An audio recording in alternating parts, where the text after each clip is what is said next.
ഒരു കസ്റ്റമർ നമുക്ക് പ്രിയപ്പെട്ടവരായി മാറുന്നത് എപ്പോഴാണ്? ആ കസ്റ്റമർ നമ്മളെ അടുത്തൊരു സർവീസിന് വരികയും നമ്മളത് ആത്മാർത്ഥമായി ചെയ്തു കൊടുക്കുകയും നമ്മളതൊരു കൂലി പറയുകയും അത് പറഞ്ഞ ആ എമൗണ്ട് വളരെ സന്തോഷത്തോടുകൂടി നമുക്ക് പോവുകയും പിന്നീടും തുടർന്നും ആ കസ്റ്റമർ നമ്മളുടെ അടുത്തേക്ക് തന്നെ വന്ന് ആ ബന്ധം നിലനിന്ന് പോകുമ്പോഴാണ് കസ്റ്റമർ പ്രിയപ്പെട്ടവരായി മാറുന്നത്, അല്ലേ? പക്ഷേ കസ്റ്റമർക്ക് നമ്മൾ പ്രിയപ്പെട്ടവരായി മാറുന്നത് എപ്പോഴാണ്? അതായെങ്കിലും മാത്രമല്ലേ ഉള്ളൂ നമുക്ക് നിലനിൽപ്പുള്ളൂ. കസ്റ്റമർ നിങ്ങളടുത്ത് വന്നിട്ട് സർവീസ് ചെയ്ത് പോയ ശേഷം ആ കസ്റ്റമർക്ക് ഒരു സന്തോഷവും കിട്ടുന്നില്ല എങ്കിൽ ആ കസ്റ്റമർ എല്ലാ കാലത്തും നിങ്ങൾക്കൊരു ക്യാൻസർ ആയിരിക്കും. ഈ ഒരു അനുഭവം കണ്ടോ? ഇതിപ്പോൾ നമ്മുടെ കസ്റ്റഡിയിലുള്ളൊരു വണ്ടി, നമ്മുടെ ഒരു ഗറാഷ്, ഒരു എ കാറ്റഗറി ഗറാഷ് എന്ന് വെച്ച് പറഞ്ഞു കഴിഞ്ഞാൽ നമ്മുടെ സർവീസ് അവർ എടുക്കുന്നുണ്ട്, അവർ സന്തോഷത്തോടുകൂടി നമുക്ക് പൈസ തരുന്നുണ്ട്, അവരെ കൊണ്ട് നമുക്കൊരു കുഴപ്പവുമില്ല എങ്കിൽ അപ്പോൾ നമ്മളവിടെ എ കാറ്റഗറിയിൽ ഓട്ടോമാറ്റിക് ആവും.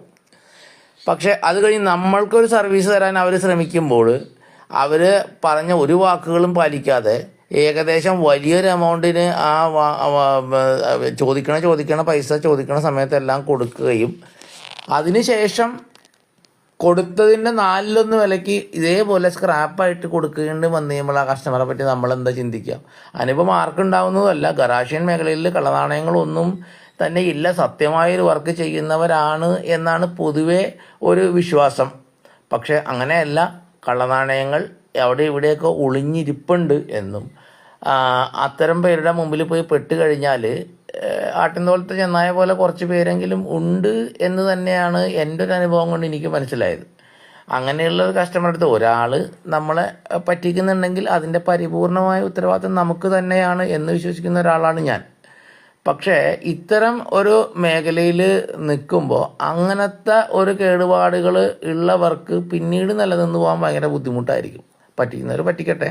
പക്ഷേ ഈ ഒരു ബിസിനസ് മേഖലയിൽ ഇത്തരം കള്ളനാണയങ്ങൾ ഉണ്ട് എന്നുണ്ടെങ്കിൽ അത് കസ്റ്റമേഴ്സിന്, പ്രത്യേകിച്ചും ആ പാഷനേറ്റുള്ള 20% കസ്റ്റമേഴ്സിന് ചൂണ്ടിക്കാണിച്ചു കൊടുക്കേണ്ട ഒരു ഉത്തരവാദിത്വം ഈ മേഖലയുടെ നിലനിൽപ്പിന് ആവശ്യമാണ്. അപ്പോൾ ഇതിൻ്റെ മെറിറ്റ്സും ഡിമെറിറ്റ്സും നിങ്ങൾക്ക് തന്നെ ചിന്തിച്ച് പറയാം. നമ്മളെ പറ്റിക്കാൻ സാധ്യതയുള്ള കസ്റ്റമറെ നമ്മൾ ഒഴിവാക്കുന്ന പോലെ തന്നെ കസ്റ്റമറെ ആരെങ്കിലും നമ്മുടെ കൂട്ടത്തിൽ ഒരാൾ പറ്റിക്കാൻ സാധ്യതയുണ്ടെങ്കിൽ അത് ചൂണ്ടിക്കാണിച്ചു കൊടുക്കേണ്ട ഒരു ഉത്തരവാദിത്വവും നമുക്കുണ്ട്.